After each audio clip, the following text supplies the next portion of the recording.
Praise lord అండి. Good morning to all of you. Happy independence day. May our nation continue to prosper, grow and shine with unity and strength. రోజు ప్రతిదినము మనం వాక్య ధ్యానం చేస్తూ ఉంటాము. ఈ రోజు కొరకై ఏర్పాటు చేయబడిన వాక్యము గలతీలకు రాసిన పత్రిక 5వ అధ్యాయము 13వ వచనం చదువుకుందాం. సహోదరులారా, మీరు స్వతంత్రులుగా ఉండుటకు పిలువబడితిరి.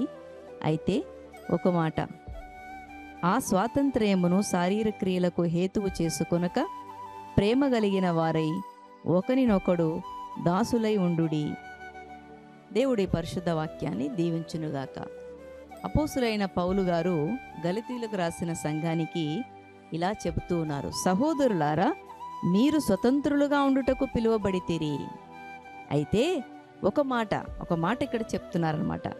ఆ స్వాతంత్ర్యమును శరీర క్రియలకు హేతువు చేసుకొనక ప్రేమ కలిగిన వారై ఒకనికొకడు దాసులై ఉండుడి అని ఇక్కడ పౌలు గారు గుర్తు చేస్తూ ఉన్నారు.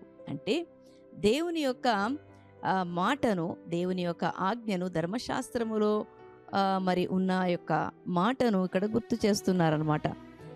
ఒకరి యందు ఒకరు ప్రేమ కలిగి ఉండుడి, ఒకరి యందు ఒకరు మరి ఒకరి యందు ఒకరు ప్రేమ కలిగి ఉండుడి, సహోదర ప్రేమ కలిగి ఉండుడి అని కూడా మనము ఈ మాటని ఇక్కడ పౌలు గారు గుర్తు చేస్తున్నారు.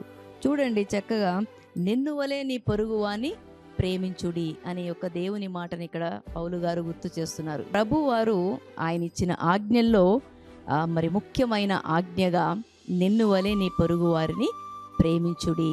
ఆ మాటనే ఇక్కడ పౌలు గారు చెప్తున్నారనమాట. సహోదరులారా, మీకిచ్చిన స్వాతంత్ర్యమును మీరు చక్కగా వినియోగించుకొనుడి. శారీరక క్రియలు అంటే ద్వేషము కానీ, ఎటువంటి భేదాలు కానీ, ఎటువంటి స్వార్థము కానీ ఇటువంటివి లేకుండా ఒకరి యందు ఒకరు ప్రేమ కలిగి జీవించాలని ఇక్కడ ఈ మాటను మనకు పౌలు గారు గుర్తు చేస్తున్నారు. నిన్ను వలె నీ పొరుగు వారిని ప్రేమించవలెను అన్న మాటని ఇక్కడ మనము పౌలు గారు గుర్తు చేస్తున్నారు. ఆ వాక్యాన్ని దేవుడు మనకు ఈ వాక్యాన్ని అనుగ్రహించినందుకు దేవునికి కృతజ్ఞతాస్తుతులు చెల్లించుచూ ఉన్నాను. దేవుడి పరిశుద్ధ వాక్యాన్ని దీవించునుగాక. Thank you. Praise the lord.